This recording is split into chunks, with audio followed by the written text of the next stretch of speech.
como iniciamos siempre, señores, les damos la bienvenida, nos entusiasma y nos llena de orgullo que participen en este proyecto que permite honrar el trabajo, el esfuerzo, la pasión de todos aquellos que han hecho que esta industria en la cual vivimos haya sido posible gracias a personas como ustedes, como Marco y como muchos otros, y que tenga una historia interesante que contar, llena de anécdotas y de lecciones para los que están emprendiendo. Entonces, ¿qué les parece si empezamos por el principio? ¿Sale? Muy bien. ¿Dónde nacen? A ver, es primera vez que hacemos una doble, entonces van a ver que de repente tomo notas y Marco sale al quite. ¿Dónde nacen? ¿Como personas o como empresa? Vamos como personas, ¿dónde nacen, José? A ver. Yo Son nací, chilangos. sí, los dos, Somos chilangos. 4 de abril de 1955 en la Ciudad de México. Ok. Y ¿Y tú, Juan Pablo? Misma ciudad, diferente año, mes y día.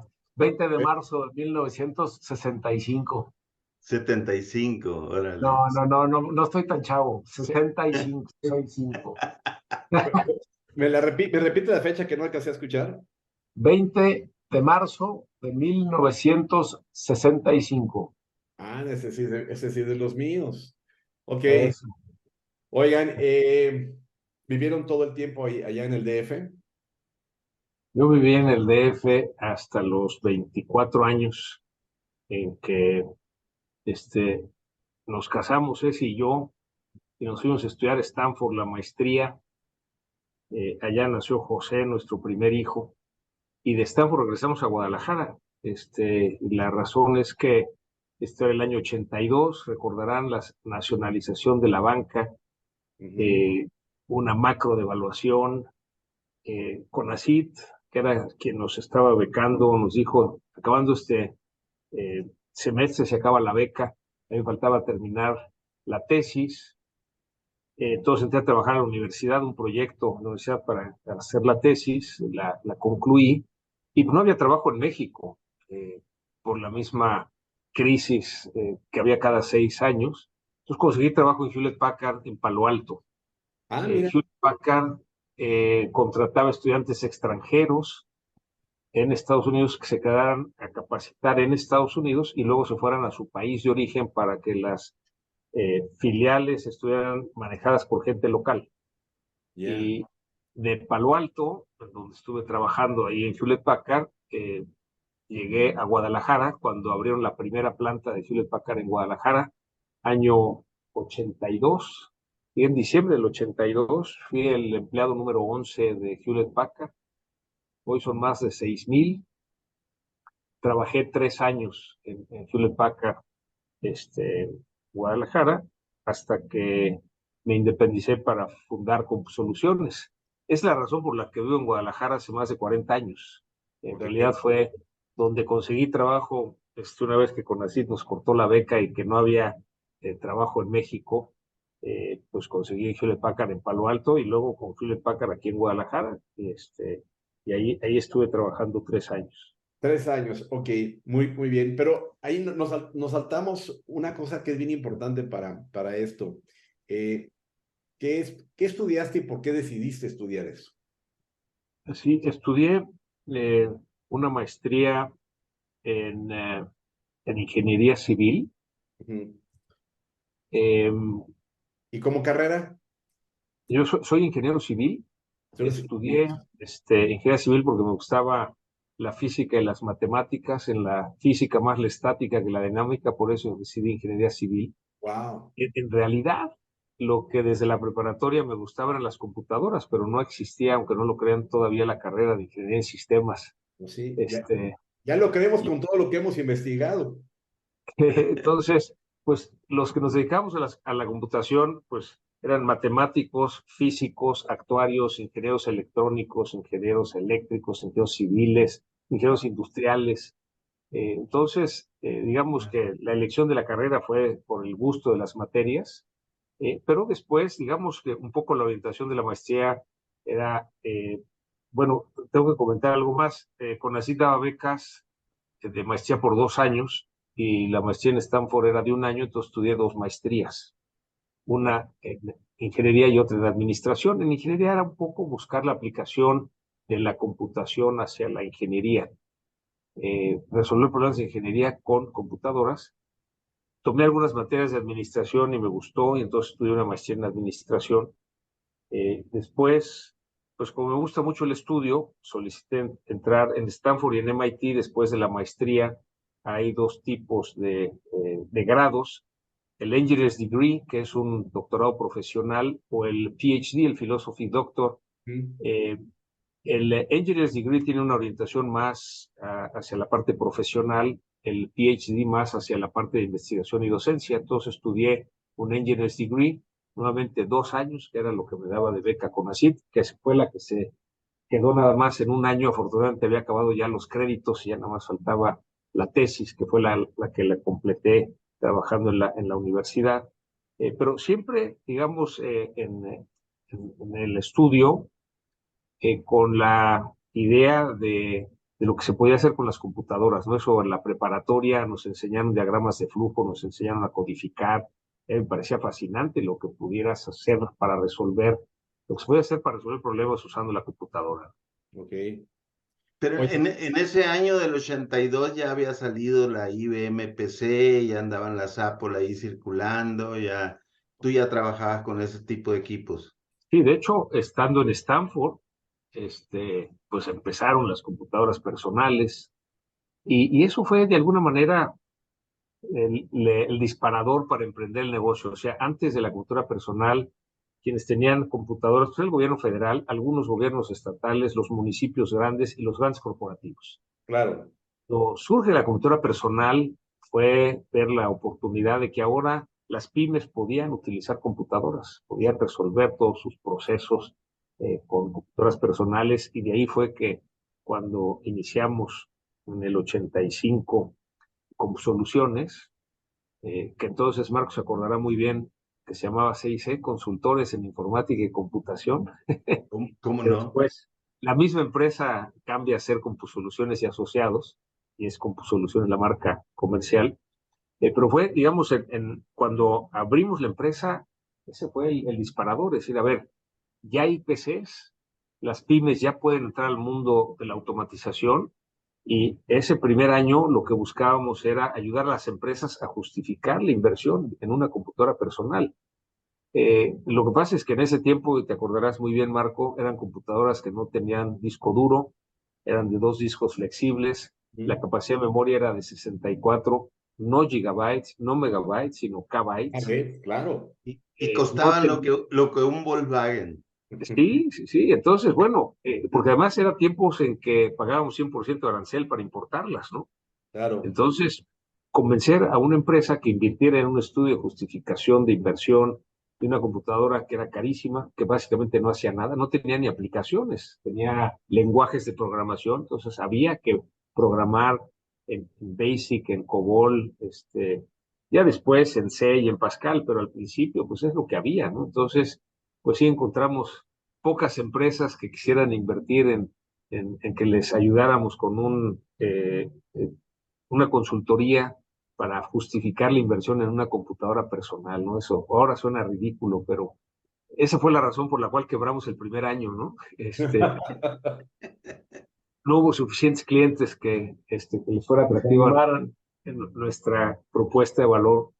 Ok. Afortunadamente, para el segundo año ya había muchos que tenían computadora personal, y entonces lo que pensamos fue hacer un sistema administrativo, y con la idea pues lo que hoy es un ERP, ¿no? Con la idea de que, bueno, lo hacemos para uno y luego lo vendemos para muchos más. La verdad es que nos llevamos mucho más tiempo del que habíamos pensado. Los clientes querían mucha más, pues, digamos, alcance de los sistemas. Y entonces, pues, esa fue la razón por la cual volvimos a quebrar el segundo año. Oye, pero ¿realmente quebraron? ¿O les fue, nada más Sí, les fue sí, mal? sí. No, ¿Así? no, no, quebramos. O sea, yo antes decía, Guillermo, que se nos había acabado el capital. Ok. Pero tenemos un socio, bueno, ya se jubiló, que decía que cuando una empresa se le acaba el capital es que ha quebrado. Pues sí, sí, sí, sí, sí. Y entonces ahora lo digo con mucho orgullo, ¿no? Y cuando platico con emprendedores y les digo que quebramos la empresa el primer año y la volvimos a quebrar el segundo año, hasta veo cómo respiran, ¿no? No nada más ellos, ¿no? Claro. Ok. Oye, José, ¿tú estudiaste en qué universidad? En la Iberoamericana, la licenciatura Mm, en Stanford, las dos maestrías y el Engineer's Degree. ok. A ver, ahora vamos a pasar con Juan Pablo que nos presuma, porque está muy padre todo lo que nos platicaste. Y Juan Pablo, ¿cómo le fue? ¿Cómo se portó tu hermano? Pues a todo dar. Si A se ver, fue a los platica- 23 años de la casa, pues no estaba nada. 24, 24. Bueno, sí. platícanos, ¿qué estudiaste, Juan Pablo?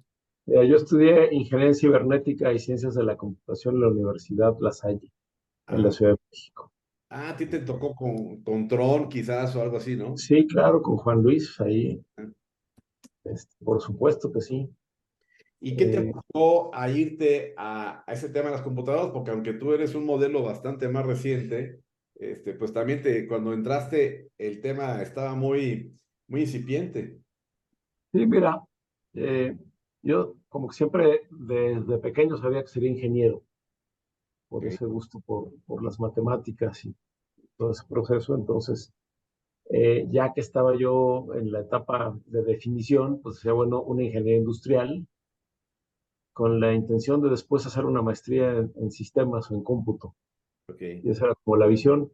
En ese entonces ya existía la carrera de ingeniería en computación en la UNAM, Ujú. pues estaba más allá que saturada. Ok. Entonces mi camino era más bien hacer ingeniería industrial y después una maestría. Ok.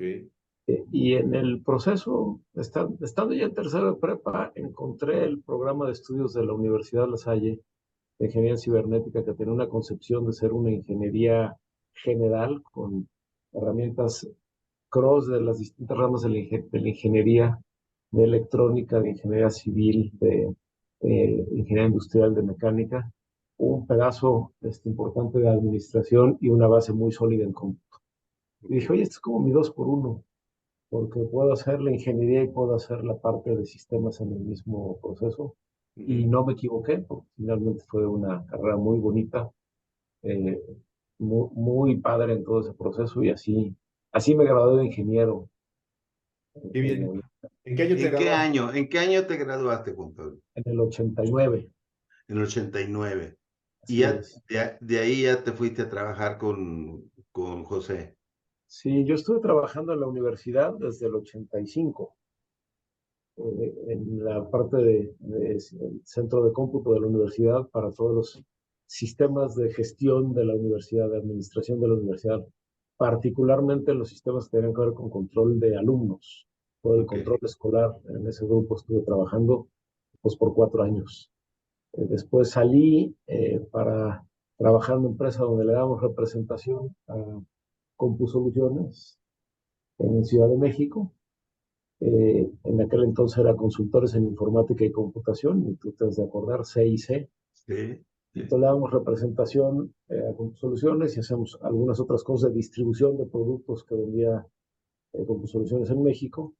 Y después de un año, pues resultaba que eh, todo mi tiempo estaba dedicado a la representación de CompuSoluciones, ya no me da tiempo de hacerlo lo demás, y entonces fue que me hicieron una oferta de chamba para abrir formalmente una sucursal de CompuSoluciones en la Ciudad de México.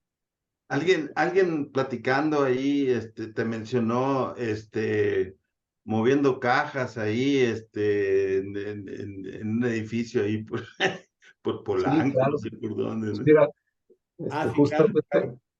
justamente fue cuando CompuSoluciones había pasado el tercer año de necesidad de más capital para dejarlo en ese.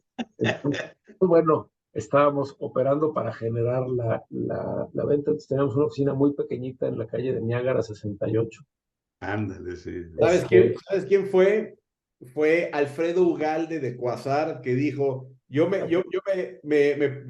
pasaba, me paraba y le decía, no dejes las máquinas aquí, llévate una y yo me quedo y luego yo llevo la otra y tú te las cuidas y cosas así, ¿no? Así es. Así con Alfredo, que fue distribuidor nuestro en esa primera etapa, pues hacíamos un montón de cosillas. Y bueno, no cabían las computadoras en la oficina que teníamos. Ujú.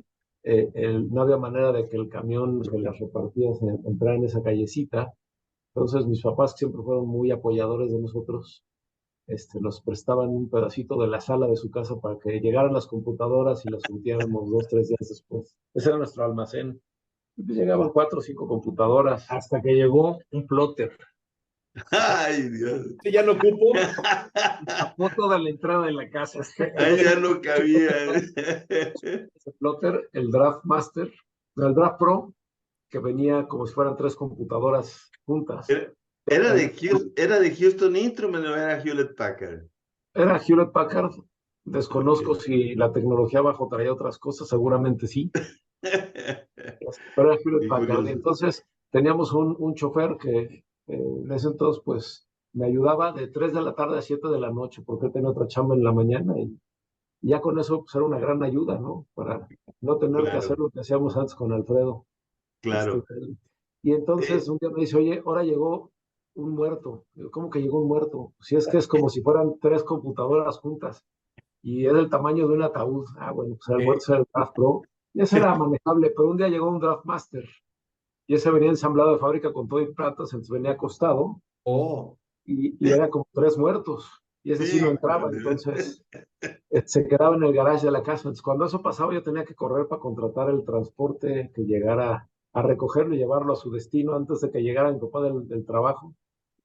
Hasta Qué que un día horror. no me dio tiempo de lograr el transporte y el coche no podía entrar a la casa. Entonces, ¿qué hago? Qué Tengo que estar bonito, ahí, qué bonitos tiempos. tengo que estar a las 7 de la noche en la casa, a ver a qué hora llega mi papá. Y entonces estaba yo ahí muy atento en el comedor, escuchando el motor. Cuando oí que llegó, salgo corriendo a saludarlo. Jefe, ¿cómo estás? Qué bien saludarte. ¿Cómo te fue en el trabajo? Muy bien. Ah, mira, permíteme tus llaves de tu coche. yo te guardo el carro, tú no te preocupes. Exactamente. ¿A qué hora te vas mañana? Pues tengo un desayuno, me voy a las 8. Bueno, 15 minutos para las 8 está tu coche aquí listo y me lo llevé a guardar a una pensión que estaba a la vuelta de la casa. Pero eso Qué no fue lo historia. peor. Lo peor fue que las computadoras estaban en la sala. Un buen día, un perro que tenía yo, que era un antiguo pastor inglés, decidió probar a qué sabían las computadoras. Y como buen cachorro, después de un año, pues le encajó el diente a la caja del teclado, a la caja del CPU, se comió el manual del sistema operativo. Y entonces volteamos a vernos, José y yo, dijimos como que es momento de buscar una bodega diferente para la operación del descubrimiento. Y atrás pueden ver la fotografía de nuestro padre, que aquí nos acompaña en el Ahí Sí, está. sí, sí. Ah, qué Sí. bien. Y es Oye, muy apoyador y muy considerado y aparte muy paciente, ¿no? De ver cómo su casa se convirtió, pasó de casa a bodega, ¿no? Pues mira, así bien lo dices, muy apoyador. Y él y mi mami siempre fueron los mejores apoyadores para lo que teníamos que inventar, cada uno de nosotros en su momento, ¿no?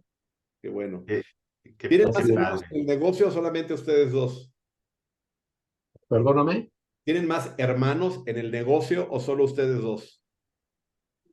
digamos, operando el negocio solo nosotros dos. Ok. Desde la etapa de inversiones Ángel y Friends and Family, pues algunos hermanos tienen algunas acciones de Soluciones, pero es nada más desde la perspectiva de apoyo en el capital. Ok. Claro. Entonces, a Este, ver, perdón, vas, Marco. sí, yo quisiera retomar, Pepe, de cuando, ¿cómo concebiste la idea de ser mayorista, de poner el negocio, cómo entendías la situación como para decir, voy a depender de estos distribuidores o de este canal de distribución?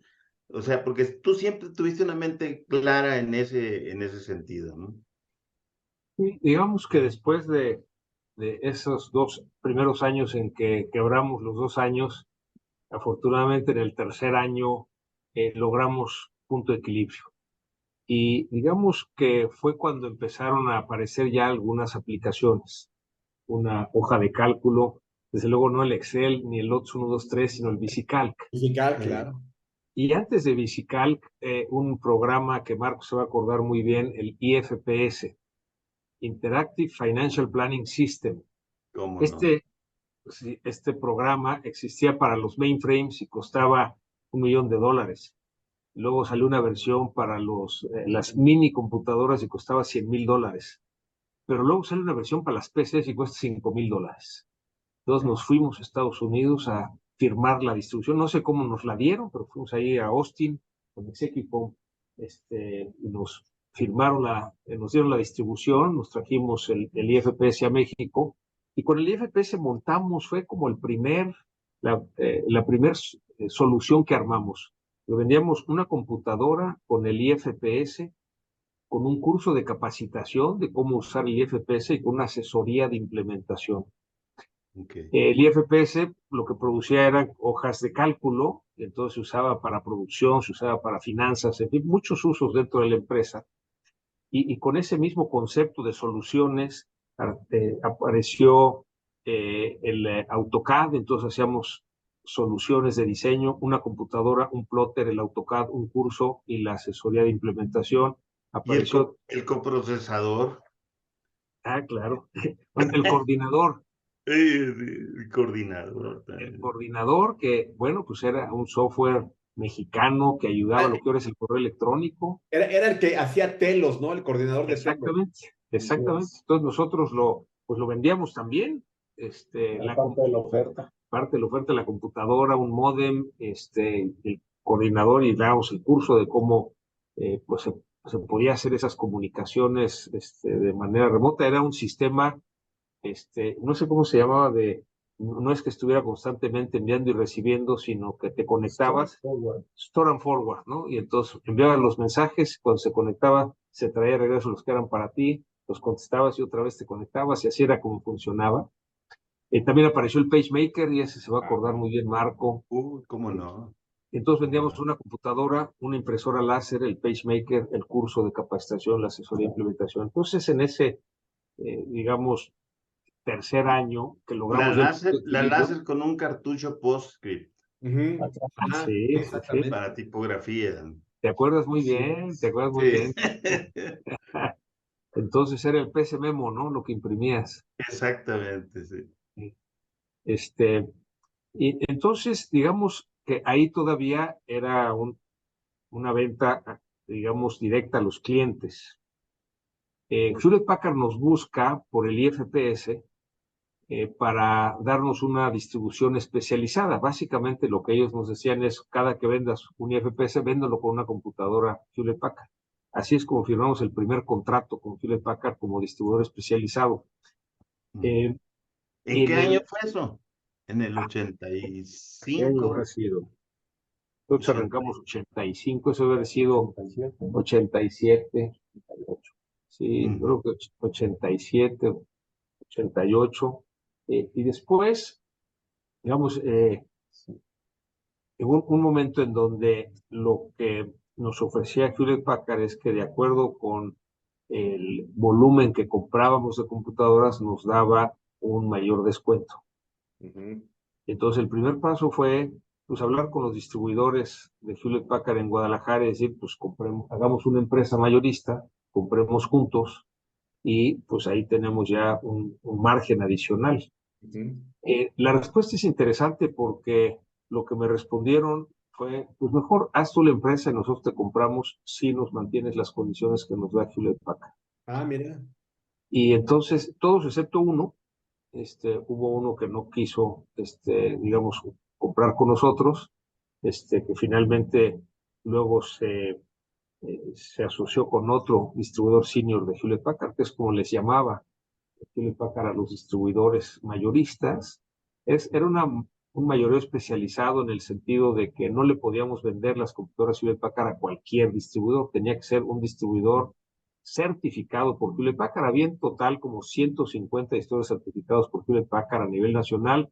Nosotros le vendíamos como a la mitad Ok. 70, 75 de esos distribuidores eran de la cadena Soluciones.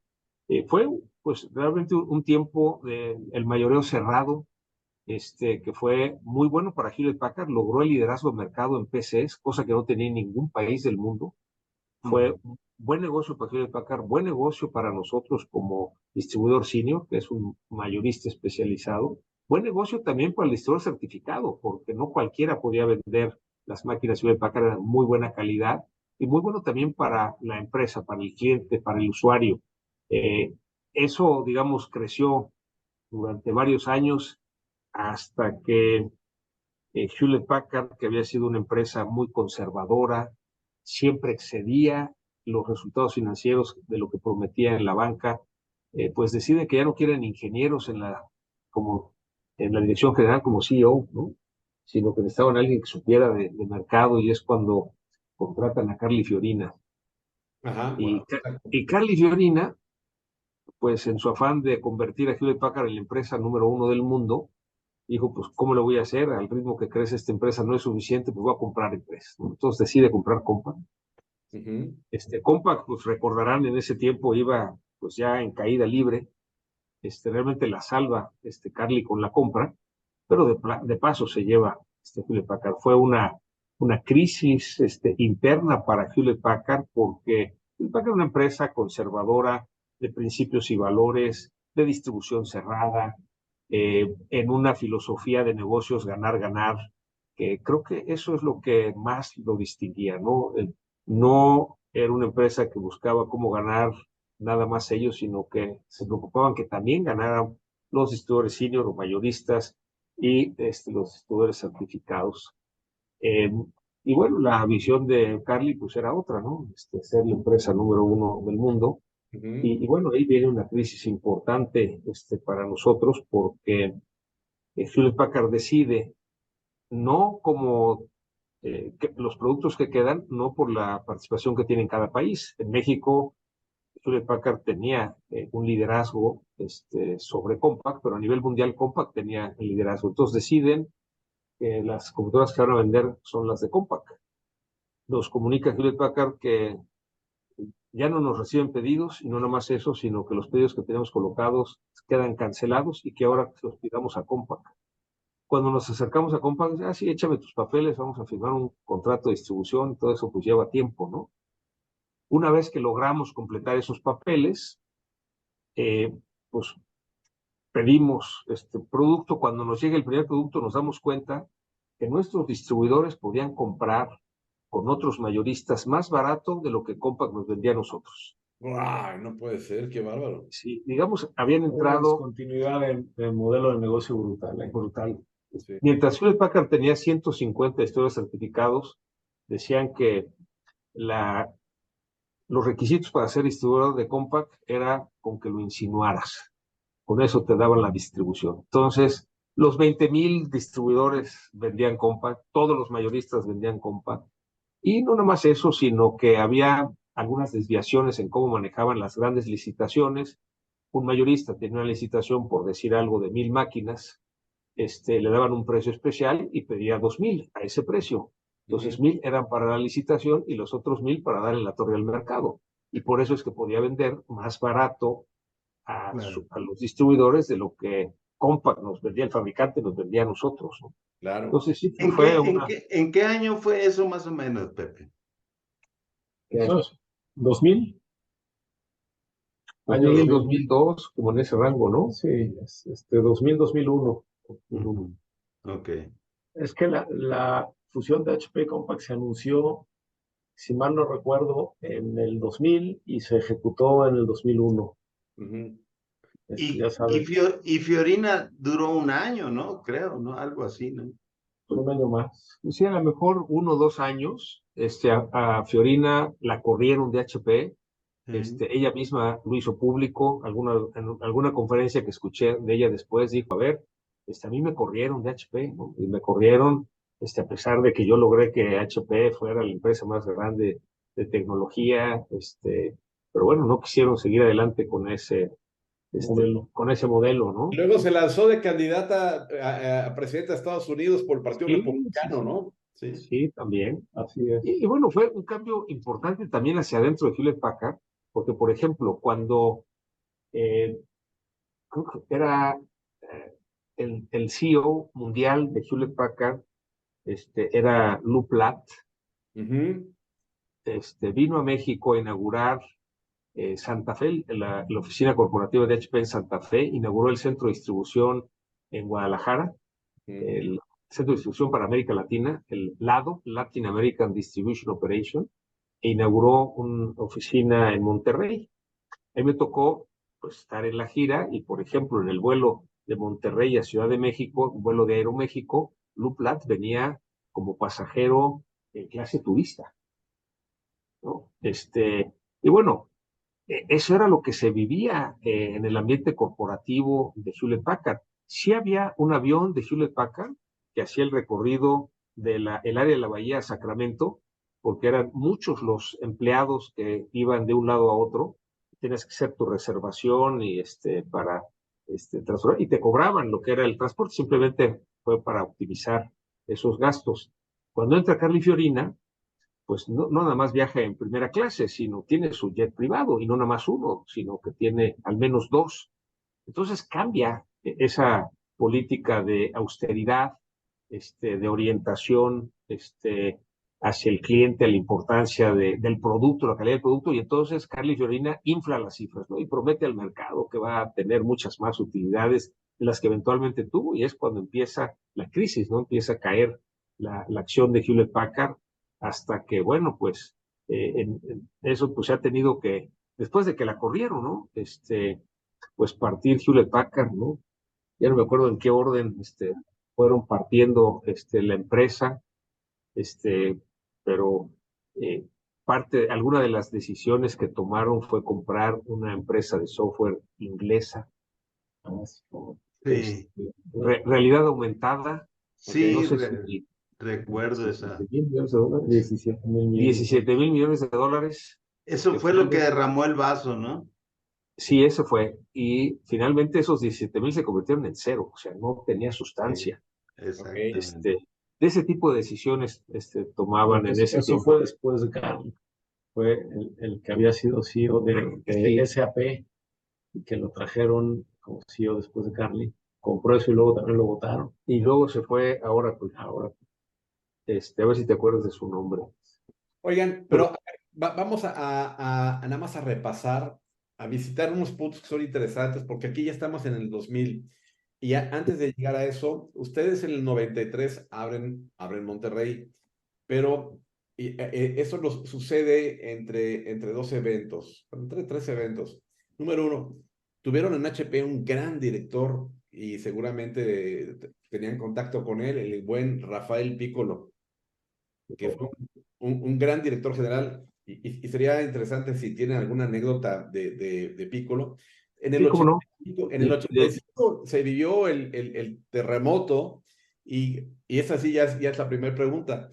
¿Cómo les impactó en esta incipiente empresa que tenían el hecho de que hubiese habido un gran terremoto en la Ciudad de México? Primero, de Rafael Piccolo, que en paz descanse, algo que siempre le admiré es que él todos los días dejaba su escritorio limpio. O sea, a ver, cualquier pendiente va a la basura, va a ejecutarse o va al archivo. O sea, cada día se iba sin dejar pendientes. Yo le decía, Rafa, eso solo lo logran los cajeros, ¿no? Un cajero de un banco cierra la caja y se va sin pendientes, ¿no? Y al día siguiente vuelve a empezar. Y creo que es algo de admirarle de Rafa, ¿no? Que lograba no irse con pendientes, sino todos dejarlos resueltos. Y el 85, bueno, pues nosotros estábamos empezando. Realmente el temblor del 85 pues fue algo que afectó a todo el país, no en particular a la empresa. Sí, notable que en ese tiempo pues, el medio de comunicación fue el coordinador, ¿eh? Sí, claro. Ese sistema de comunicación de Store and Forward pues era lo que nos permitía tener esa comunicación en un momento en donde se cayeron las líneas de comunicación en el país. No fue, pues sí, un desastre mayúsculo, ¿no? Eh, no recuerdo así como algún efecto en particular a la empresa, sino en general a la sociedad, al país, y que gracias a la tecnología pues pudimos seguir operando, ¿no? Que se repitió ahora con el tema del COVID. Vimos que la tecnología es lo que nos saca adelante en todas las operaciones del día a día, ¿no? Si esto hubiera sucedido en el 85, ni con el coordinador podríamos haber salido adelante. Pero bueno, porque la base instalada era muy poquita. Claro. Sí, yo Ok. creo que es la gran lección del COVID, ¿no? Nosotros ya empezábamos a hacer el home office, era algo aspiracional, ya teníamos colaboradores que todas las tardes trabajaban en el home office o algún día completo, o lunes y viernes, y pues de repente fue todos a trabajar desde casa, y entonces eso pues nos permitió trabajar eso, pues lo sabe más Juan Pablo, él le tocó ya como director general implementar muchos cambios que pues, nos han hecho muy productivos, que nos han permitido acercarnos a los colaboradores, a pesar de estar lejos, en la distancia presencial, cercano en la distancia, es como le llama Juan Pablo, a En la distancia, todo lo que implementamos, ¿no? Oye, José, y una pregunta que se me ocurre con lo que estás diciendo, y tomando la dualidad de tus cachuchas, presidente de Coparmex Nacional y siendo socio y en algún momento director general de Composoluciones, ¿qué le pasa al ser humano? Tiene que aprender por el camino de piedritas, porque desde hace tiempo podríamos haber empezado todas las empresas a soltarnos en este mundo turbodigitalizado, ¿no? De sacarle más provecho, pero tendría que haber pasado el COVID para que entendiéramos que era una forma de trabajar. De alguna manera la tecnología ya estaba, Ujú. de alguna manera lo empezábamos ya a utilizar nosotros mismos, pero sí, como que son esos eventos que cambian la historia de la humanidad, ¿no? Que nos permiten darnos cuenta, no, simplemente esta herramienta con la que hoy nos estamos comunicando, el Zoom, pues fue un crecimiento explosivo durante la pandemia, ¿no? Pero Por entonces ejemplo, seguimos siendo altamente reactivos, ¿no? Necesitamos que suceda algo para que cambiar. digamos que la tecnología está y va avanzando, pero la masificación de la tecnología sí requiere de algún evento externo en donde se pueda ver realmente el uso, ¿no? Y el trabajo cambió, ¿no? Mucho gracias a que la tecnología existía, pues dejó de ser el que fuera 8 horas de ir presencialmente a un lugar a trabajar desde donde estés, ¿no? Con tu celular, con tu laptop, en tu casa o donde estés, puedes trabajar. Yo te diría, esto que mencionas de la doble cachucha en Coparmex y en Compusoluciones, digamos, nosotros en el Consejo de Compusoluciones desde el año 2000 decidimos separar las funciones del presidente del Consejo y la dirección general. Ujú. Un poco lo que nos decía el Consejo es que eh, teníamos que construir el futuro. Entonces yo me quedé con la parte bonita que era construir el futuro. Juan Pablo operaba el negocio. También es bonita, ¿qué te pasa? Bueno, sí, tiene lo suyo. Y así estuvimos 7 años, del 2000 al 2007. En el 2007 hay un evento que para mí ha sido la experiencia más transformadora de mi vida, que es cuando voy a hacer el Camino de Santiago. Ok. Y es transformadora, digo, primero, porque es una peregrinación que hice con Ceci, mi esposa, a raíz de que ella me invita porque iba a ser su cumpleaños. Y cuando yo veo que eran 800 kilómetros y calculo 20, 25 kilómetros por día, 5 semanas, de inmediato le digo, no puedo, ¿no? Más una semana en lo que llegábamos a España y a la frontera y a Santiago y de regreso. Digo, no puedo. Y ella me dice, es que yo sí voy. Y dije, bueno, ¿y por qué no? Entonces, eh, bloqueé la agenda, me fui 6 semanas. Y un poco lo que pasa en el Camino de Santiago es que una buena parte del día va solo, porque si caminas más rápido que tu paso te cansas, si caminas más lento que tu paso te cansas. Y ahí es cuando entras en el camino interior de qué has hecho en la vida, qué has dejado de hacer y qué quieres hacer con el resto de tu vida. Eh, en ese ejercicio, cuando regreso de ese primer camino, 2007, me encuentro con dos noticias en Compusoluciones, una buena y una mala. La Ok. buena, la empresa iba de maravilla, la mala, la misma, o sea que ya no me necesitaban. Oh, claro. Entonces, Pues, digamos que esa experiencia del primer camino para mí es como en la analogía de un partido de fútbol el medio tiempo, ¿no? En el primer tiempo, bueno, pues sí, nací, estudié, nos casamos, tuve nuestros hijos, emprendí la empresa. El medio tiempo es el camino en donde eh, pues revisas qué hiciste el primer tiempo y cambias tu estrategia para el segundo tiempo, ¿no? Exacto. Regresando de ese primer camino, digamos que decidí salir de la empresa. Sigo siendo presidente del consejo, todavía no me corren, pero decidí participar en consejos de otras empresas, en consejos de universidades, en consejos de instituciones de beneficencia. Entré como profesor invitado al IPADE, entré al consejo de Coparmex en Jalisco. 7 años después me eligen presidente. Eh, Estuve 3 años como presidente en Coparmex Jalisco, fui presidente de la Federación Occidente 1 año, 4 años vicepresidente nacional, 1 año secretario general, y este es mi tercer año como presidente nacional. Realmente la agenda es muy intensa, estoy dedicado, podemos decir, 99% a Coparmex. Todavía voy a las juntas de consejo, a las asambleas, algunas actividades ahí que me piden que participe, pero es una agenda de tiempo completo la de Coparmex, ¿no? Y Claro, por yo lo que supuesto. digo es que puedo dedicarme a Coparmex gracias a que Juan Pablo y un equipo Claro, muy talentoso, directivo, lleva la empresa. Y claro. inclusive me han dicho que si ahora que acabe Coparmex regreso, no era la empresa ni de loco, ¿no? La empresa va mucho mejor que cuando yo lo operaba, así es que probablemente regrese a los consejos de las empresas y de las universidades y regrese a dar clase, pero permaneceré nada más como presidente del consejo hasta que el consejo decida, y pues si el consejo lo permite, pues seguiré siendo consejero en la empresa, ¿no? Fíjate Oye, Pepe, antes, a mí siempre me llamó la atención desde la primera vez que fui a una convención allí en Ajijic. No sé Pues, si fue la primera de CompuSoluciones o desde las primeras. Este, pues sí. no me acuerdo, pero yo recuerdo que el rollo, el ambiente era de soluciones, pues no era, tú te ibas a Condex y allá en Condex pepenabas y veías y todo eso y luego venías y transmitías tu conocimiento y decías, mira, por aquí anda esto, por aquí anda esto otro y por aquí va la bolita y todo eso, ¿no? Entonces, eh, esa filosofía, un poco con lo de Hewlett Packard, de ganar todos y soluciones y los distribuidores que se tienen que preparar y todo esto, ¿cómo veías tú todo eso? Porque pues eso fue y sigue siendo hasta ahorita el distintivo de CompuSoluciones, ¿no? Sí, sin duda, sigue siendo hasta la fecha.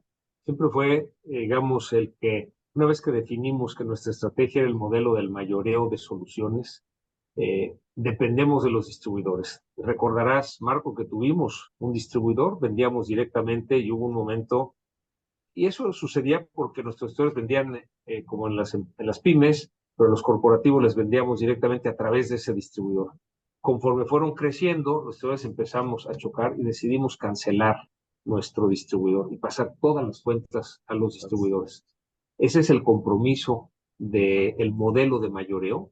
Y bueno, ahora sí que para que crezca el negocio de mayoreo, pues tienen que crecer los distribuidores y por eso le invertimos en desarrollo empresarial, ¿no? En capacitación, en ayudarles a saber llevar mejor sus negocios. Ya muchos años después nos metimos que ahorita tenemos cursos, programas, CompuSoluciones, IPADE, para formar a los directores de los distribuidores. Ya lo hemos hecho durante varias generaciones, cursos de capacitación que les dábamos nosotros, de los mismos cursos que dábamos a los colaboradores de CompuSoluciones, a los distribuidores, como el taller de planeación, como el taller de oratoria, como el curso de servicio al cliente, trabajo en equipo, de alguna manera formarnos. El área de desarrollo empresarial, que cuando se autorizó tenía una condición que sigue teniendo, que a diferencia de las demás células que tienen que ser rentables, el área de desarrollo empresarial lo único que tiene que hacer es sacar para sus gastos. Es decir, que lo que se invierte en la capacitación, el desarrollo de los distribuidores se pueda pagar. Es decir, los distribuidores pagan por el servicio, pero a un costo varias veces inferior de lo que costaría ese servicio en el mercado si lo contrataran con un consultor. Y no es porque quisiéramos ser buena onda, sino porque tiene sentido de negocios. El que invirtamos en el desarrollo de los distribuidores, pues finalmente viene la retribución a la hora que el distribuidor crece, pues el que nos pueda comprar más, y así es como podemos crecer, ¿no? Y aparte, con eso generan un gran diferencial, según lo entiendo y lo veo, y es muy reconocido por el mercado porque de varias entrevistas que hemos hecho, no es lo mismo como se expresan de cuando compraban en cualquier otro mayorista, desde aquellos tiempos, digamos, Grupo T a la fecha, a con ustedes, porque dejaban una huella, dejaban algo adicional que dar buen precio y surtir rápido, que les ayudaban a la formación y según yo les permitía tener un diferencial en donde era más interesante estar aliado con ustedes, ¿no? Siempre lo vimos como un valor agregado en la conciencia y lo repetíamos mucho con la gente, que el distribuidor no era nuestro, ¿no? O sea, nos teníamos que ganar cada venta, ¿no? Entonces, si les dábamos un buen servicio, pues regresarían a comprar con nosotros. Si compra con alguien más es que no estamos pudiendo cumplir con lo que el distribuidor necesita, ¿no? Y además entendiendo que no podemos cumplir con el 100% de lo que todos necesitan, pero que ese esquema de competencia nos ayuda a ser mejores cada día, ¿no? Decirlo en este momento y a toro pasado es bastante sencillo y congruente, pero ¿cómo empezaron a descifrar ese modelo? ¿Cómo fue que dieron con un modelo que quizás en aquel momento pudo haber sido inaccesible? Pues yo te diría que siempre hubo la claridad, por un lado, de agregar valor a partir de integrar soluciones y como parte de la solución, y lo tenemos hasta en los aros, ¿no? De nuestro logotipo, ¿no? Los 4 aros, las soluciones se integran con hardware, software, servicios y distribuidores asociados.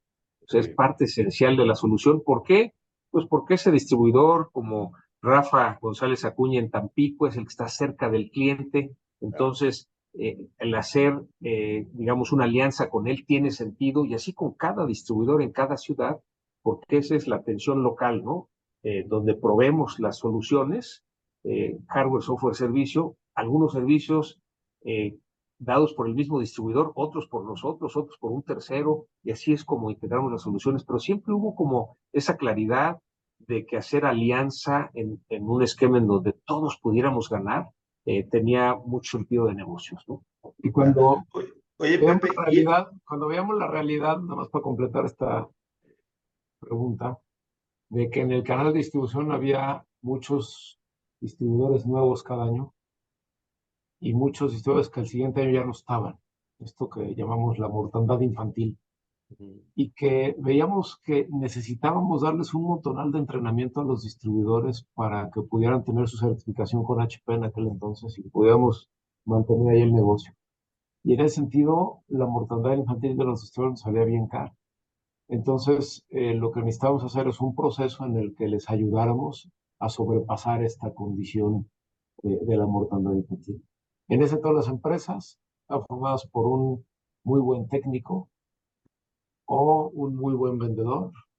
A veces muy buen técnico y muy buen vendedor, pero normalmente no por un buen administrador. Y ya saben que el proceso de largo plazo depende de una buena administración del negocio. Decimos, bueno, lo que tenemos que hacer es ayudarles a los tíos a construir esta pata de la administración para tener un buen equilibrio y que entonces puedan tener esta condición de supervivencia y de crecimiento a largo plazo. Partiendo de la base de que si logramos que pasen ese plazo y crezcan como empresa, mientras más crezcan, más nos conviene porque entonces van a comprar más. Y es algo que desde entonces hicimos y seguimos haciendo, ¿no? Claro, hemos encontrado muchos elementos en el camino para hacer crecer este valor hacia los estudios en lo que es la institucionalización y el desarrollo empresarial, pero es algo que sigue siendo vigente, ¿no? Claro. Claro. Hay dos detalles que quisiera revisar con ustedes. Uno es, les tocó el pleno periodo de la restricción de importaciones. en el 80 y tantos, ¿no? Y luego les tocó el 95, ¿no? ¿Cómo impactó el modelo de Cermeño, de restricciones, positivamente, o cómo lo vieron? Pues ya ve que se construyeron las plantas de Hewlett Packard, de IBM, no sé, pues, ¿no? Surgieron propuestas nacionales, Printaform y Gamma, y bueno, un chorro, después Acer, en fin, ¿cómo vieron todo ese proceso Les diría que en todas esas crisis nos favorecieron. La política conservadora financiera de la empresa nos hace, a lo mejor, no crecer tanto cuando crecen aceleradamente todos los mercados, pero por tener una posición financiera sólida, cuando entran las crisis, nosotros seguimos creciendo.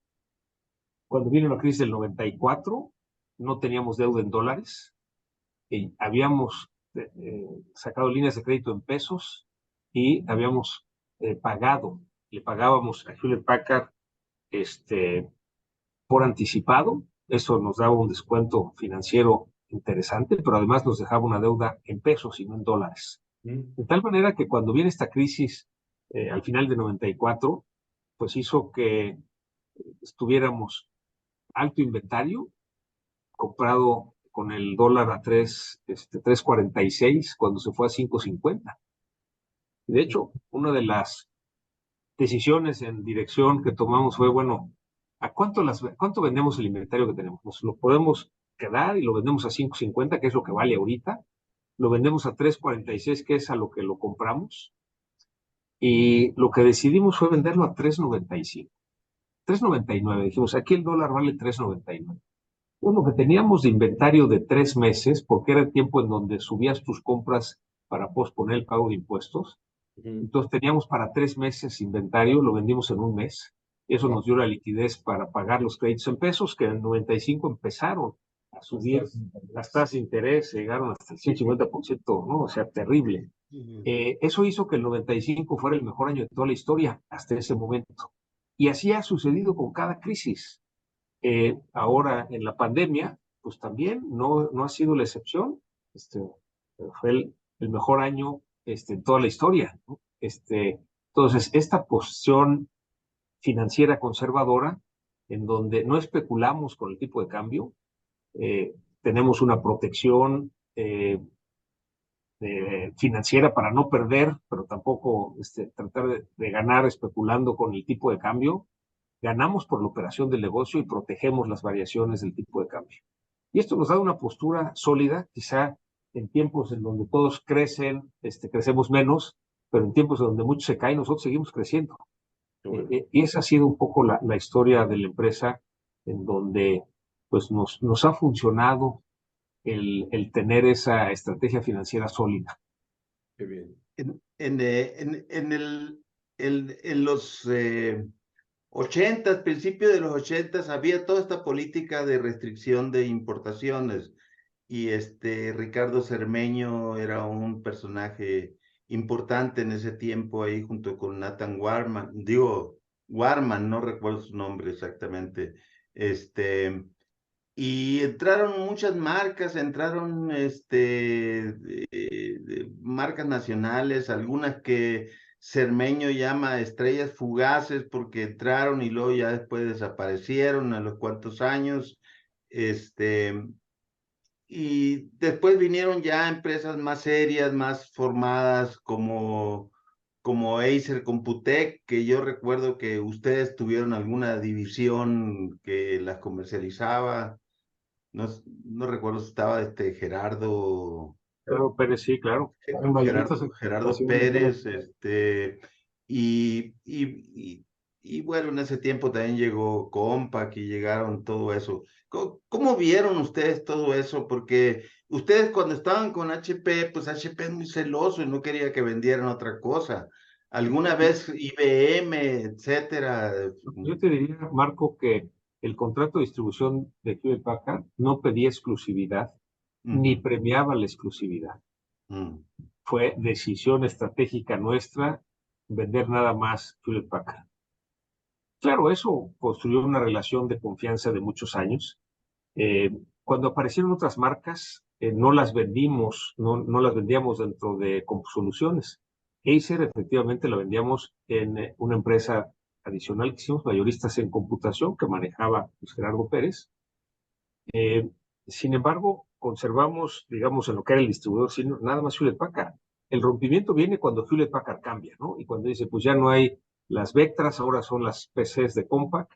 Y entonces fue que buscamos a IBM.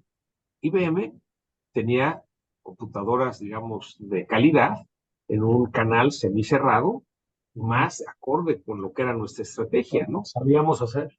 Yo le avisé a Hewlett Packard, Carlos Guzmán era el director general en ese tiempo, y me dijo, pues mira, entiendo perfectamente la decisión que toman. Hewlett Packard no pide exclusividad, Hewlett Packard no premia exclusividad, nosotros vamos a trabajar para ser su mejor opción. Ojalá que en todas las estructuras de Hewlett Packard eso hubiera sido la respuesta. Conforme iba bajando la estructura, pues sí, los vendedores no nos bajaban de traidores, ¿no? Sin ver que era un cambio ocasionado por ellos mismos. Claro. Eso fue lo que le da, digamos, vida al modelo de CompuSoluciones ya como mayoreo multimarca. Ahí una parte muy importante de la estrategia, y esa la implementó acá Juan Pablo, tiene que ver con las células, el cómo nos organizamos en células, que es lo que le da la viabilidad de ser un mayorista de soluciones multimarca.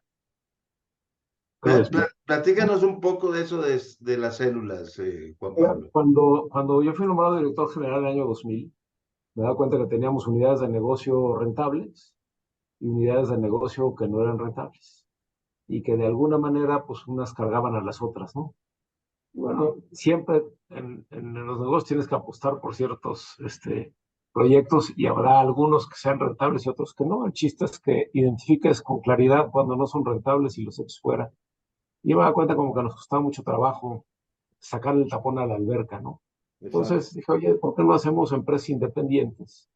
Para que cada unidad de negocio sea una empresa independiente, si es rentable sobreviva, si no es rentable, pues se muere y quiebra y se acabó el asunto. Por una condición fiscal no convenía hacerlo esto desde una perspectiva de empresas diferentes, porque ustedes recordarán que en ese entonces teníamos el impuesto al activo. Cuando no teníamos utilidades había que pagar el impuesto al activo y entonces se nos duplicaba el pago de impuestos. Entonces nos convenía tenerlo en una sola empresa.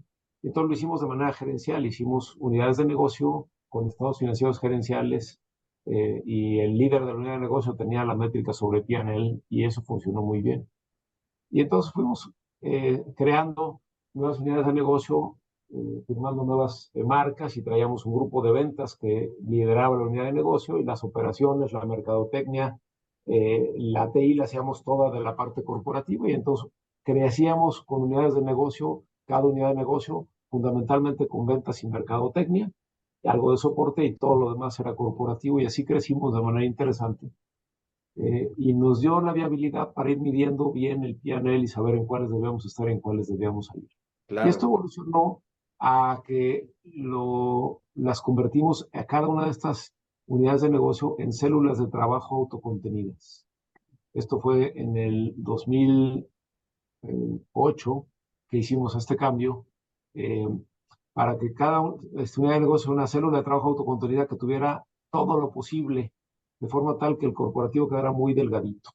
¿Por qué nos movimos para acá? Pues porque ya teníamos 14 unidades de negocio y viene fin de mes. Entonces, pues, es cierre de mes para un fabricante, pero la operación es corporativa y entonces la operación corporativa recibe como la cola de las tortillas, los pedidos como vienen, pero un pedido de un fabricante que cierra su año fiscal es ligeramente más crítico que un pedido de un fabricante que no tiene ni siquiera cierre trimestral en ese periodo. Pero eso era complicado y había cierto desgaste. Y entonces, pues nos decían los líderes de unidad de negocio es que el corporativo me da mal servicio y me sale caro, ¿no? Entonces, bueno, hagamos la arquitectura para que la unidad de negocio sea autónoma en la mayor parte posible. Entonces dejamos el corporativo muy ligerito y dejamos solamente la parte de TI, la parte de finanzas, la parte de legal, como parte corporativa y un pedazo de marketing. El marketing corporativo se quedó ahí. Todo lo demás está metido en las células. Entonces el líder de célula tiene ventas, tiene operaciones, tiene preventa, tiene postventa, tiene relación con clientes, tiene desarrollo de asociados y tiene su PNL. Lo más Pero, simpático es que le dijimos a los líderes de célula que escogimos, bueno, ahora en hoja en blanco hagan su estructura para ver cuál es la estructura que necesitan para operar esto.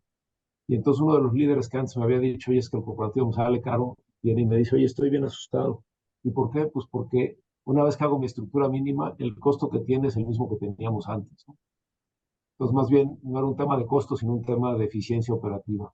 Y hoy por hoy las células nos dan la posibilidad de tener muy enfocada la inversión con cada uno de los fabricantes, de forma tal que los fabricantes conocen a toda la estructura de Soluciones y no es que ningún otro mayorista tiene 25 personas dedicadas a atenderme como fabricante.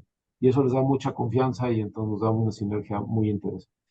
A la vez que nos permite, en la medición de la rentabilidad, pues mirar aquellas unidades de negocio donde, por la estrategia del fabricante, por algunos observaciones de producto, la rentabilidad comienza a ser más apretada, bueno, pues empieza a quitar recursos y asignarlos en otras unidades de negocio para mantener los niveles de rentabilidad.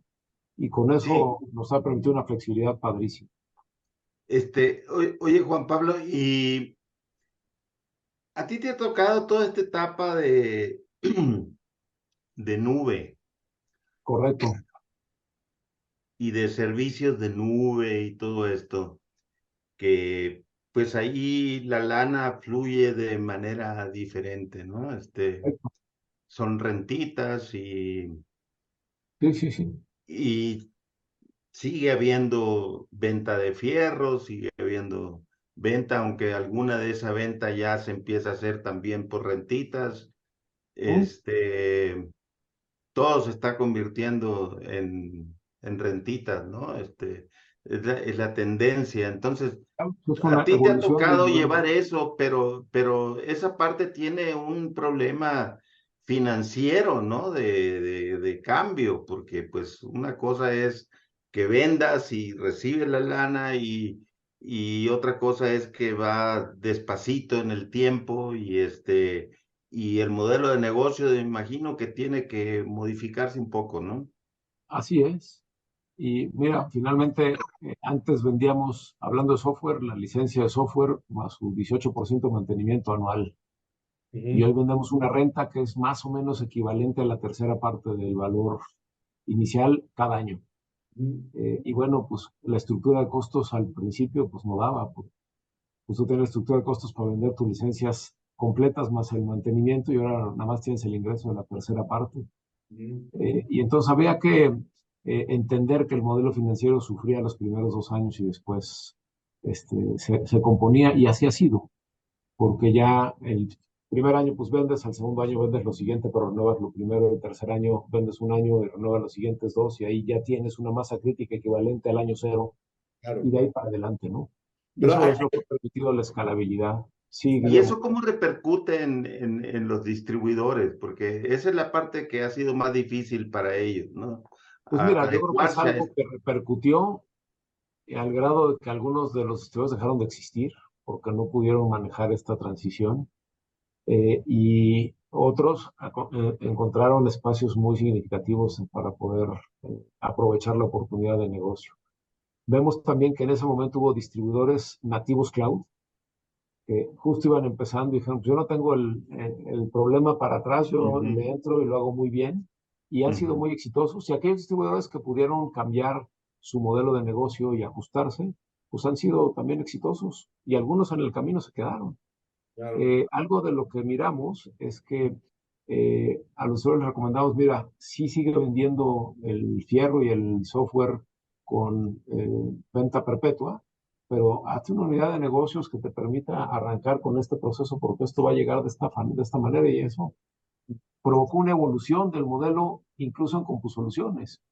Hoy por hoy tenemos unidades de negocio que vendemos 100% renta y unidades de negocio que vendemos 70% fierro y software en cash, ¿no? En Ujú. modelo tradicional. Y es irlo adecuando, ¿no? Entonces, algo de lo que fue un reto para nosotros, pues fue justo la administración de las rentas. Bueno, cuando rentas 3 licencias, pues como quiera te acuerdas cada mes de ir a cobrar. Cuando rentas 300, pues es más difícil. Cuando rentas 3,000, es un poquito más complicado. Cuando rentas 30,000, si eso no está automatizado, no hay manera de que operes. Entonces nosotros decidimos hacer nuestro desarrollo de la plataforma con la cual hacemos toda la administración de las rentas, que nos permite tener una eficiencia muy clara de la renta y saber qué está pagado para mantener el proceso activo y qué no está pagado para, pues como la luz, la cortaron, ¿no? Claro, y aparte que te dé tu flujo para que sepas cómo vienen los próximos meses de ingresos y Es todo. correcto. Entonces, sí fueron etapas complejas, pero hoy por hoy es algo que pues hemos evolucionado de manera muy, muy importante, muy interesante. Pero también estarás de Tú, acuerdo que, perdón, estarás de acuerdo que ante la dificultad de que se te reduce un 30%, el mercado se te empieza a ampliar porque los que no podían pagar el 100% pueden pagar el 30% y ya están adentro Claro. del negocio, ¿no? Y a lo mejor es el doble de los que llegabas antes, entonces no tienes una pérdida del 60, sino del 30. Y José dijo algo hace un rato, que pues, fue fundamental para pasar esta ola, y es la estrategia de disciplina financiera de la empresa. Es Siempre correcto. una estrategia de reinversión de utilidades para apostar el crecimiento del negocio hacia adelante.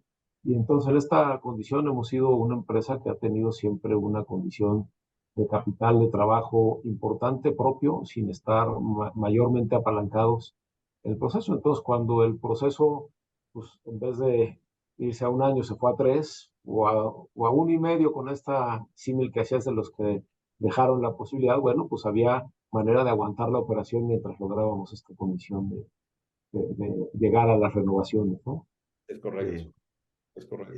Sí, eso, la verdad es que eso los ha convertido en mayoristas más exitosos, no solo de México, sino de Latinoamérica, ¿no? Bueno, gracias por la flor, al rato paso por la maceta, Marco.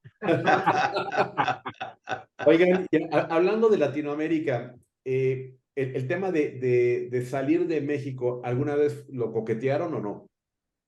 Sí, claro.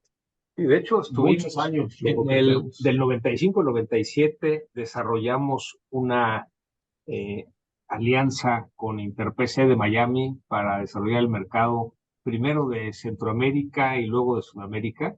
Fue una operación muy exitosa.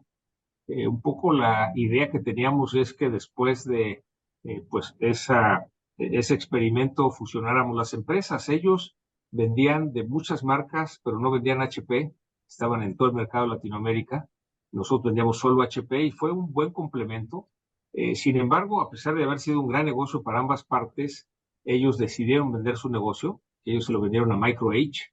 Y entonces, bueno, pues en ese momento podríamos haber seguido nosotros con el negocio hacia centro. En ese entonces lo teníamos nada más en Centroamérica. Sin embargo, las oportunidades que vimos en México eran de tal magnitud que decidimos concentrarnos en México. Y tuvieron que pasar muchos años para entender que para los fabricantes, pues cada vez es más importante tener mayoristas regionales. Y de alguna manera la decisión de salir de México, estar hoy en Colombia, estar en Chile, también en Estados Unidos, pero una operación diferente, es pues ser un mayorista regional para todos los fabricantes, en donde desde luego México sigue siendo lo más importante, pero tener ya un pie en lo que es el norte de Sudamérica y otro pie en lo que es el sur de Sudamérica. Muy Qué bien. bien. De hecho, Andrés está en Colombia, ¿no? O estuvo un rato ahí. No, no, el que se hace cargo de la parte internacional es José, es Jos. Okay. Él fue el que abrió Colombia, él está abriendo Chile, abrió Estados Unidos y así toda la parte internacional depende de él. Andrés lo que maneja es la parte de Soluciones Ventures, que es innovación disruptiva. Sí. Esto que nos tardamos, que describía Juan Pablo del cómputo en la nube, tardamos 10 años en tener una unidad de negocio sólida en cómputo en la nube. Y dijimos, no podemos tardarnos 10 años en cada una. Internet de las cosas, inteligencia artificial, blockchain, big data. Y entonces lo que decidimos fue hacer con Soluciones Ventures, ahí tenemos un fondo de inversión que invierte en startups tecnológicas de toda la región latinoamericana, por lo pronto, que estén en la punta de la tecnología de cada una de esas, ¿no? De Internet de las Cosas, inteligencia artificial, de cómputo en la nube, de Big Data, de blockchain, de tal manera que, pues, algunas de estas startups, en un futuro pueden convertirse en proveedores de soluciones, y algunas de ellas son, otras las podemos comprar y ser parte de soluciones, otras podemos en su momento desinvertir, ¿no? Que es, digamos, el estar en contacto con los que están en la punta de la tecnología, con cada una de estas tecnologías. Interesante. Magnífico. Muy bien. Guillermo, no sé si tengas... Vamos a acercarnos a la recta final, porque la verdad es que apreciando mucho su tiempo y no queremos abusar de él. Gracias. ¿Qué han sido los más importantes en nuestra industria? Perdón, se cortó tantito. ¿Puedes repetir la pregunta? Claro que sí, para no abusar mucho del tiempo y acercarnos a la recta final. Sí, sí. ¿Qué hitos creen que son los o han sido los más interesantes en nuestra industria? Hitos. Sí, sí. Pues mira, yo creo que la industria ha tenido muchos hitos en la historia. Y bueno, la primera pues fue la etapa del mainframe, ¿no? Teníamos el mainframe, que pues era un cómputo solo para las grandes y grandes empresas. Luego pues vino el cliente servidor con las minicomputadoras, y bueno, esto acercó a las distintas empresas medianas a poder tener poder de cómputo. Luego vino la computadora personal, que en su origen pues ya veíamos que estaba complicadísimo y no era rentable ni para las empresas. Pero bueno, la visión es que hubiera una computadora personal al escritorio de cada persona, y bueno, estamos ahora sí que viviendo esta condición. Y como decía José en ese principio, la computadora personal es una disrupción porque ya nos permitía estar mucho más accesible. Estaba muy caro, pero ya era mucho más accesible, y entonces había que convencer a las empresas en este sentido. Y luego la compraban y decían, ya tengo mi computadora y ahora qué chingados voy a hacer con ella, ¿no? Exactamente. Entonces, pero hay un primer hito de decir, empieza a ver la tecnología para esto. Yo recuerdo cuando estaba en la universidad que un día me hablaron sobre los sockets de Berkeley. Y dice, ¿y eso qué? ¿Para qué sirve? ¿No? Pues, es que con eso vas a poder conectar dos computadoras entre sí. ¿Y eso para qué sirve, cabrón? Exactamente. ¿No? O sea, como que no alcanzábamos a mirar, pues, ¿qué era el antecedente del Internet? Y en ese entonces decíamos, mira, si no había sockets de Berkeley, hoy no estaríamos en esta conversación. Y hoy, ¿cuánto depende nuestro trabajo del Internet?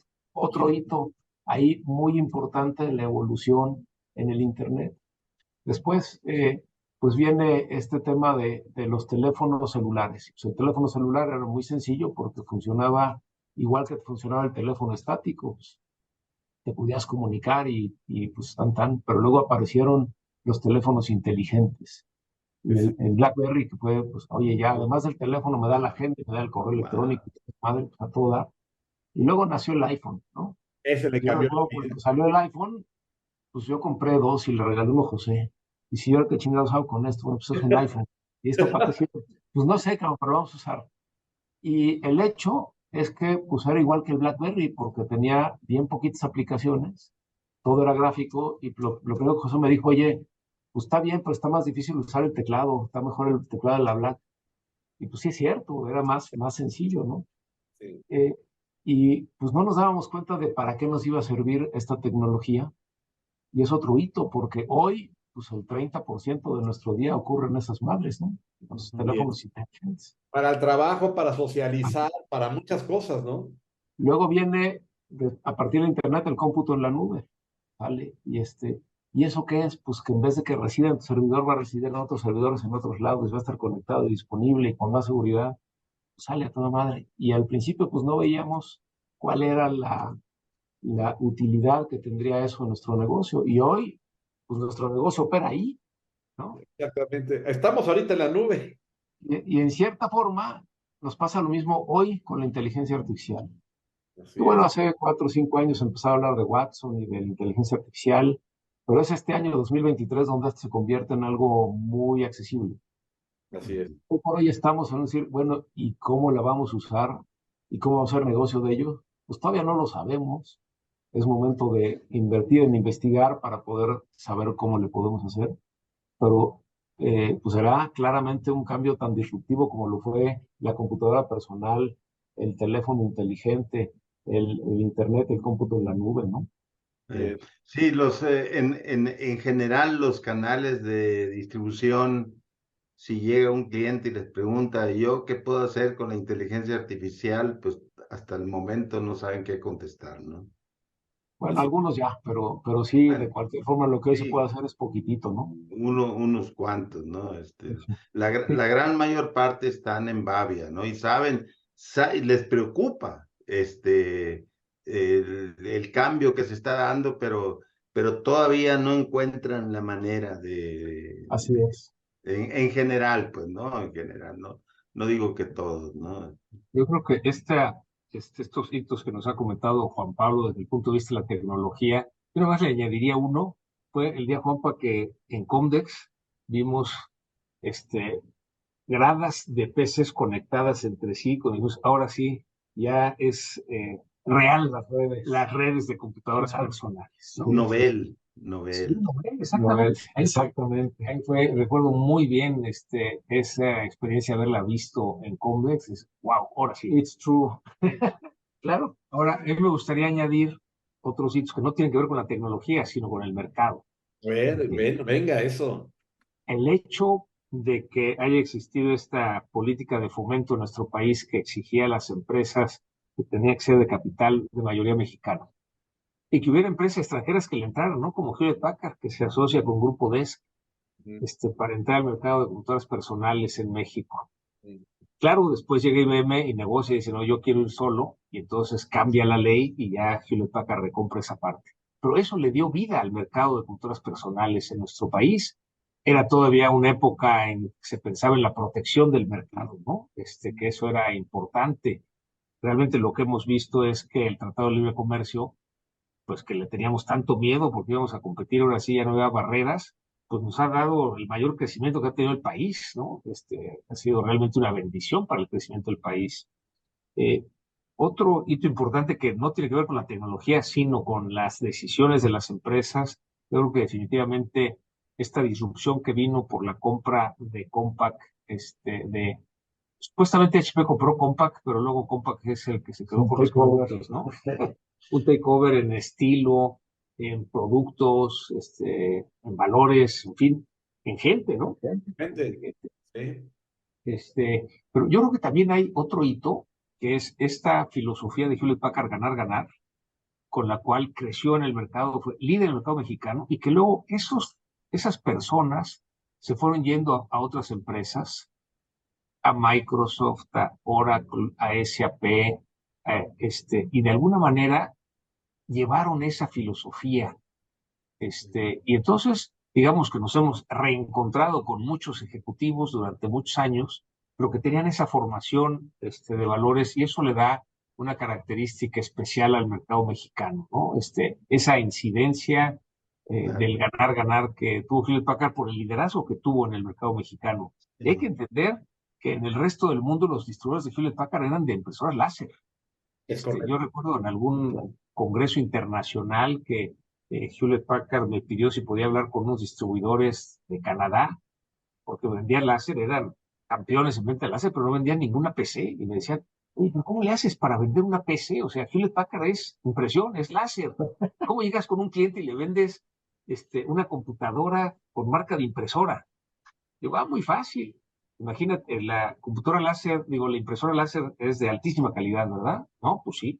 Pues dile, ahora, ¿qué tal que tienes una computadora con la misma calidad que tu impresora láser, ¿no? Y bueno, o sea, pero la realidad es que Hewlett Packard no vendía computadoras más que en México, ¿no? Y fue, digamos, el hecho de haber aceptado las reglas para entrar a México, me parece que lo que hizo el que pudieran entrar al mercado y capitalizar esa parte, ¿no? Y de la otra parte, ya más reciente, describía Juan Pablo el cómputo en la nube, y yo creo que también de la mano del cómputo en la nube, y ya lo comentabas, Marco, pues que en lugar de vender licencias, y también Juan Pablo abundó sobre eso, ¿no? Yo creo que ese es otro hito importante, ¿no?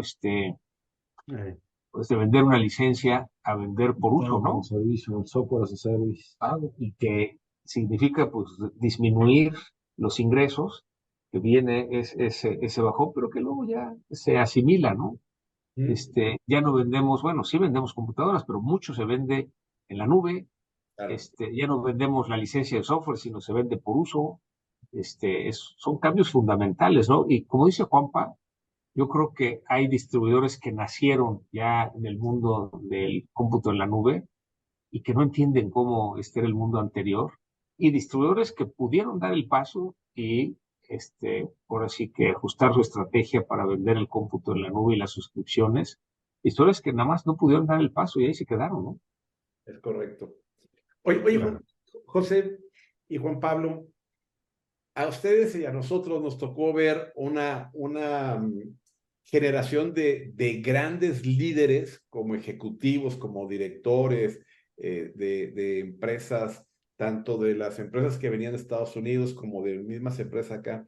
¿Cómo ven ese cambio generacional de liderazgo en esta industria? ¿Sienten que está igual de fuerte? ¿Sienten que es el mismo liderazgo? ¿Qué percepción tienen? Yo te puedo hablar de los grandes líderes que yo conocí en su tiempo, ¿no? Un Manuel Díaz, un Rafael Piccolo, Carlos Guzmán, Rafael Kors, Alfredo Capote, Salvador Kors.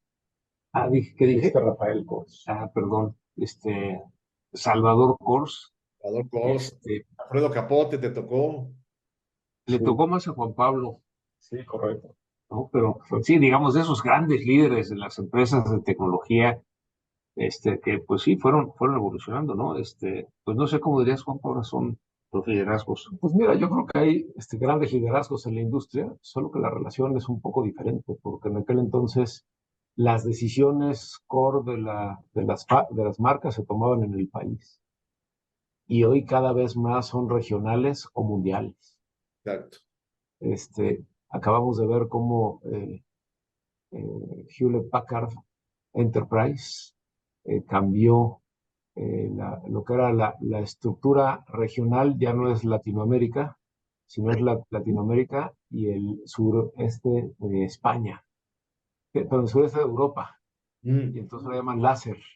Y es una sola región, Latinoamérica y el sureste de España. Claro, Latinoamérica. Otros fabricantes, pues ya hay una sola región americana que tiene todo, desde Canadá, Estados Unidos, México y todo lo demás de Latinoamérica en la misma región. Antes era pues el país que pertenecía a la región, muchas decisiones tomaban en el país, otras en la región, otras a nivel global. Cada vez más vemos que las decisiones comienzan a ser globales por parte de los fabricantes, ¿no? Y por un lado, pues que hay muchos más fabricantes ahora, ¿no? Claro, pero eso que citas es bien interesante, Juan Pablo, porque eso le da una fisonomía diferente al líder y responsable de la firma en el país, ¿no? Bueno, sí. Por supuesto, no deja de ser menos relevante, porque el tamaño de negocio es muchas veces mayor que lo que era en aquel entonces, con una dinámica de ejecución diferente. Totalmente de acuerdo, totalmente de acuerdo. Bueno, hemos llegado al casi al final, ahora sí. Y aquí Marco siempre tiene un conjunto de preguntas, de esas preguntas pecaminosas que solamente Marco Maitorena sabe hacer. Así es que agárrense. No. No, aquí, comida. A ver, ¿qué comida les gusta? José, ¿qué comida es tu mejor, Juan Pablo? Preferida, carne en su jugo. Claro, pues si eres de Guadalajara, por supuesto. Eso y las tortas ahogadas. También hay muchas cosas que me gustan, me gusta los tacos al pastor, por supuesto, me gusta el pozole. Bueno, por ahí nos quedamos. Bien. Muy bien. Libros, ¿qué libros han tenido más impacto en sus carreras, en su evolución como profesionistas, ¿no? Diría muchos, los libros de estrategia, ventaja competitiva de Michael Porter, muchos años sigue siendo muy válidos, algunos derivados de eso como los océanos azules en la parte de estrategia, en la parte de servicio al cliente, Bill David Dow, Total Customer Service, en la parte de recomendaciones para los emprendedores, hay un autor que a mí me gusta mucho, Ken Blanchard, que lo que hace es todos sus libros los escribe con alguien más. El que sabe del tema es ese alguien más y él simplemente lo traduce a una novelita que lo hace atractivo y que transmite el conocimiento, ¿no? El emprendedor en un minuto es una gran guía para quien quiere emprender, pero también el ejecutivo de un minuto te ayuda a cómo dar retroalimentación. Tiene libros sobre la misión, sobre la visión, sobre el trabajo en equipo, sobre el servicio al cliente, de tal manera que al ser libros pequeños ayudan mucho en el acompañamiento a los emprendedores. Libros, pues también de, digamos, de tendencias en lo económico, en lo político, eh, pero pues quizás mi libro preferido es un cuento y desde niño El Principito, ¿no? Porque se habla de la filosofía de la vida, ¿no? Se puede decir muchos libros, ustedes pueden ver, aquí está, esta es mi oficina, con la cantidad de libros que hay en muchos temas.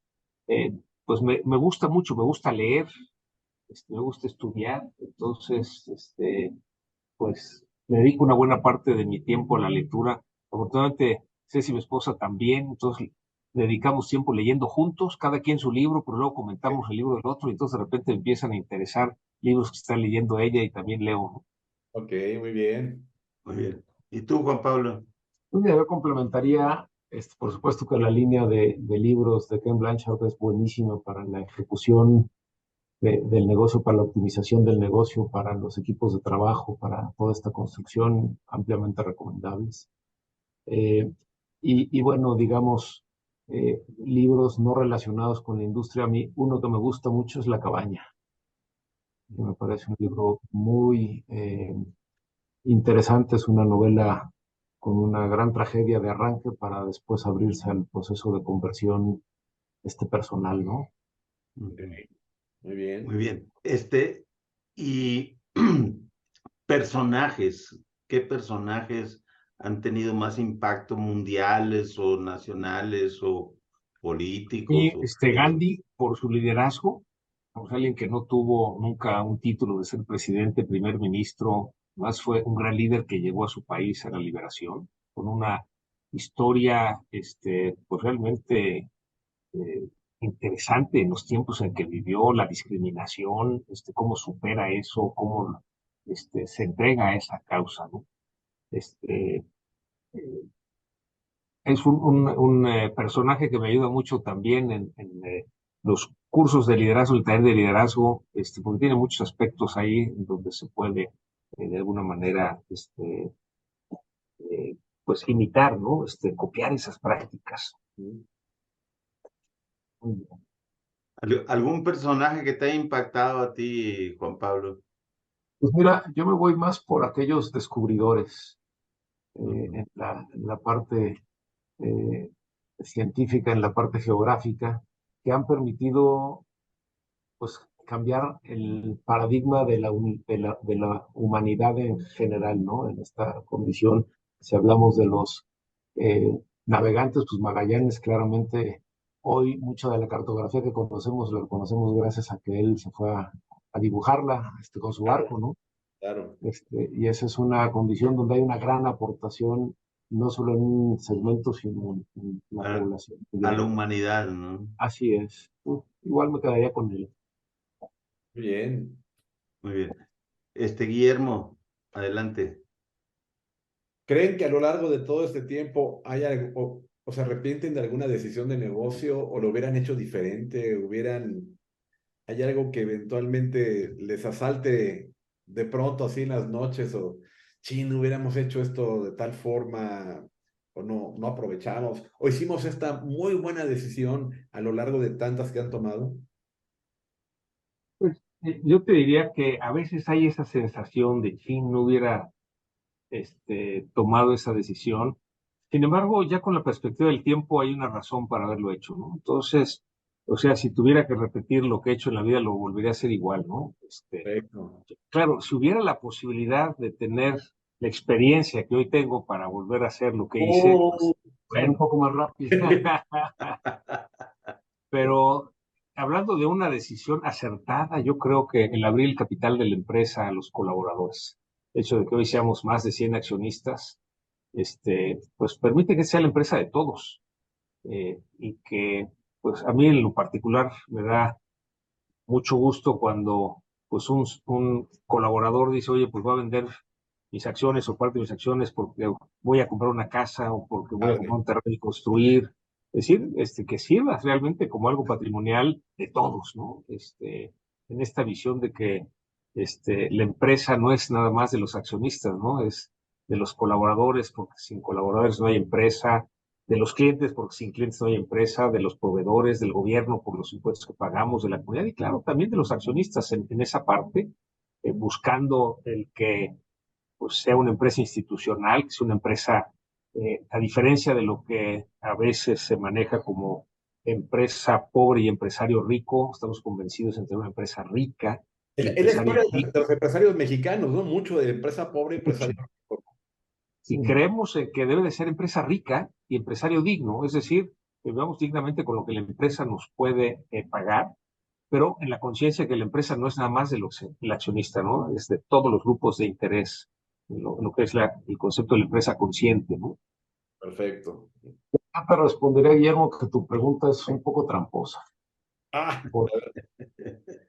Siempre después de que tomaste una decisión, tienes más información que la que tenías cuando la tomaste. Claro.